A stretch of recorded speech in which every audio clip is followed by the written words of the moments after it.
Hey everyone, so here is my standard process 21-day purification program review. I've got a lot of notes, so I'm going to be doing that a lot, just to warn you. Okay, so what it was described as to me by my mother-in-law, that this program is made to help you get back to a cleaner diet. That whole eat clean. I joined her in it simply as a show of support. I wasn't worried about how much artificial food I was eating, and of course all holiday bloat. So we decided to go ahead and do this together. I had no idea what I was in for. I thought it was going to be a lot different, and then after I had already committed and I couldn't back out, I started reading the material, and I think I missed a lot of stuff due to the fact that, as far as I know, you get this from your doctor. I don't know what doctor of hers she would have been getting this from. It doesn't sound like something Kaiser would embrace, but I could be wrong. I could have missed a huge amount of message and know-how when I didn't get it from my doctor. So I might have missed something major, but for me, this was not the best diet in a lot of ways. It's 21 days, and the booklet, there's a small booklet that comes with it, and then a separate recipe book you can get that goes into much more detail about everything, and it comes with a pantry list of vegetables, fruits, legumes and pseudograins, oils and fats, protein sources, broth, flour, dairy-free milk, miscellaneous raw seeds, spices, sugars, sweeteners, vinegars. You know, these are the things to stock up on. And the fruit has a lovely secondary list of any food that if you are overweight that you should avoid eating, even though fruit is good for you. What really caught my attention at first when I started reading this was the refrain from consuming or using. Some of this is very typical of any diet change. Alcohol, caffeine, tobacco, and other stimulants. Don't use them on it. It's pretty typical, although caffeine is probably still used by a lot of people. Nuts, dairy, eggs, grains, and in parentheses, that is defined as wheat, rye, barley, corn, rice, bran, bulgur, couscous, and semolina. And then under that is processed or refined foods. So apparently beans are not on this list, even though I could have sworn that it was on the no-no list. It might be in the larger recipe book under protein sources, which is where I would have put it. Lean meat and fish can be added on day 11. Up until then, your sources of protein are lentils or peas or green beans or quinoa, or their flavorless shake powder that goes into your veggie shakes. So again, I may have missed something, not getting this from the doctor. I had all the supplements though. I also found out after the fact that as a breastfeeding mother, I probably shouldn't have been doing this particular diet. Week 1 for me started on January 4th. It was a Monday, which I decided to make my weigh-in day. On January 4th, I weighed in at 220.5, which was a lot of holiday bloat for me at that point. I had been bouncing around in a 5-pound area for pretty much all of December. As soon as Thanksgiving started, even though I didn't overdo, I still managed to get that dreaded holiday bloat. During December as well, my focus shifted from making sure I got workouts to making sure that the house was ready for guests, because I knew we were going to have guests on Christmas Day for Christmas dinner. You would think that it wouldn't take an entire month to get the house ready, but the house that I'm currently living in does actually need that kind of attention. I was willing to give this somewhat extreme version of veganism a try. we were only planning on doing it for a week. This encourages you to go 10 days without meat and eggs and dairy and I guess beans, and pretty much very limited resources of protein. I will acknowledge right now, I know that a lot of the vegetables that I was consuming also have protein, but it was a very rude shock to my body. And when you've also cut out grains, I had very little energy. I actually only made it 3 days strictly following the guide before I decided to introduce oatmeal back into my diet, because I know it's a source of protein and it's also got the fiber and the carbs to help me get going. The first 3 days were pretty miserable. I would eat, I wouldn't feel satisfied. First day I figured I was just adjusting. The second day I started getting a really bad headache from feeling hungry, and I could smell food across the house. And by the third day, I was so tired, all I wanted to do was sleep, but I couldn't actually sleep because I was so hungry that the pain in my stomach was keeping me awake.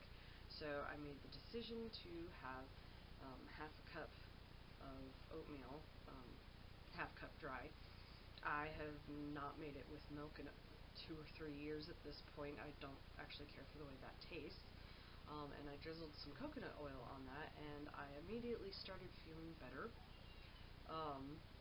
which was nice because I didn't want to quit. I wanted to be able to commit to 21 days of a radical diet change, to give things a new try. I really liked the overall idea of the diet because I saw it was introducing a lot of vegetables you wouldn't think to try unless you grew up with them already, and I'm always about getting more veggies in my diet. It did, however, all the supplements did help my system start to clean out, wink wink, which was a nice change, although nobody warned me about the beets, what they could do to your system, and oh boy was I surprised later that night. I know, TMI. I kept blood sugar crashing all day, as well as just feeling weak and underfed and kind of loopy when, you're not eating right. I had no problem switching to a non-dairy milk. I've been lactose sensitive for most of my life, and when I started doing shakes last year as a meal replacement, I decided to switch to non-dairy milk because it would hurt my stomach otherwise. About 2 days in, I pre-made all of my meals for myself, or my lunches, I should say. I made lentils and brown rice, which is a favorite of mine, and it's a great way to get lots of fiber and lots of protein in. And then I realized at the end of it that I wasn't supposed to be having the brown rice, and that just irked me. I felt like I couldn't eat anything I knew was supposed to be healthy. And at that point, as soon as I caved for eating the oatmeal, I started having a second protein shake during the day with my regular protein powder, my chocolate protein powder. I was making dessert shakes, fruit shakes, either mixed fruit with the chocolate protein powder or frozen cherries with the protein powder.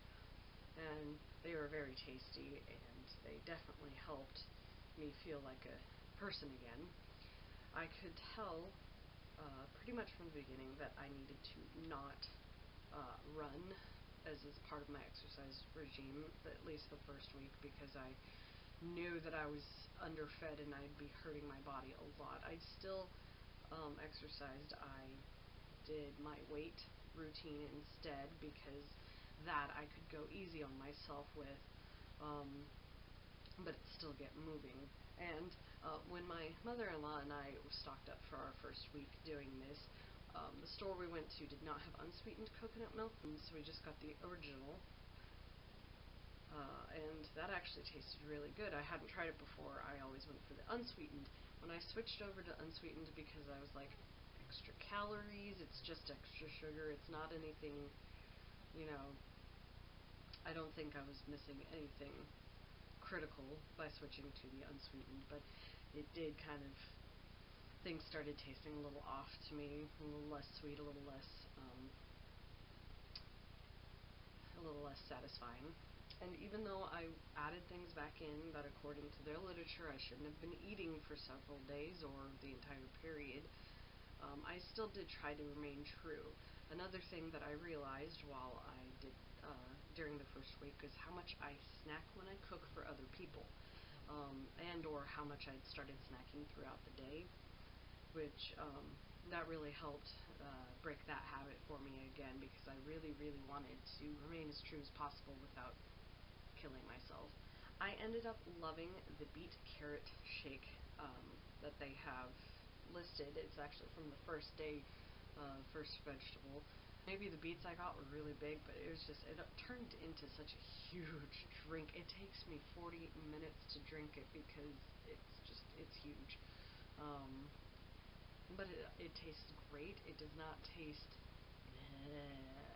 I also really liked the carrot ginger shake. Oh, it's so refreshing. That's all I could say. It's refreshing, it's bright, you don't feel like you're punishing your body with vegetables and bland food. It's really tasty.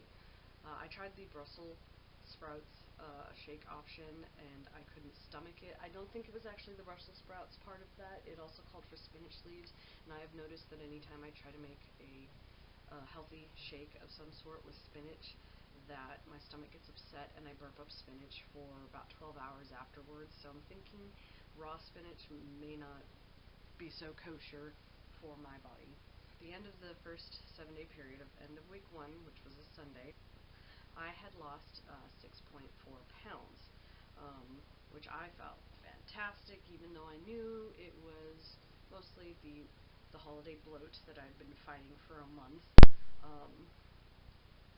And I thought I was doing fantastic, and then I arrived at my mother-in-law's house to have her tell me that she had lost 12 pounds, and then I felt inadequate, which is just funny. That day, I helped her get onto MyFitnessPal, and we started logging her food intake, and she realized that the reason she'd been feeling so sluggish is that she was grossly under-eating every day. And week 2 started on January 18th for me, again, a Monday. I went a little crazy with the joy of being able to have meat and eggs back in my diet. I am okay with going without meat for several days, but I like my eggs. They're really tasty sources of protein, and they're definitely closer to complete proteins than what I had been eating. Even though I was still trying to be true, I think I still went a little hog wild. I know that entire week I was eating 3/4 cup dry oatmeal as part of my breakfast with olive oil and 2 eggs, which is close to what I had been eating for a year as my breakfast. I think at this point that it was probably a little too much. The shakes started to feel very boring, and I couldn't face it. I'd have the plan to have a certain one of the shakes, and then I'd look at it and go, I can't even begin to think of having this shake. So I started experimenting with having lots of veggies. I would, especially for dinner, I would eat the same protein that the rest of my family was having, but I would have nothing but vegetables as a side. Yes, but no, rice or brown rice or what have you. Sauteing up some Brussels sprouts and onions, or roasting broccoli and carrots. I've eaten a lot of onions and a lot of carrots in the last few weeks.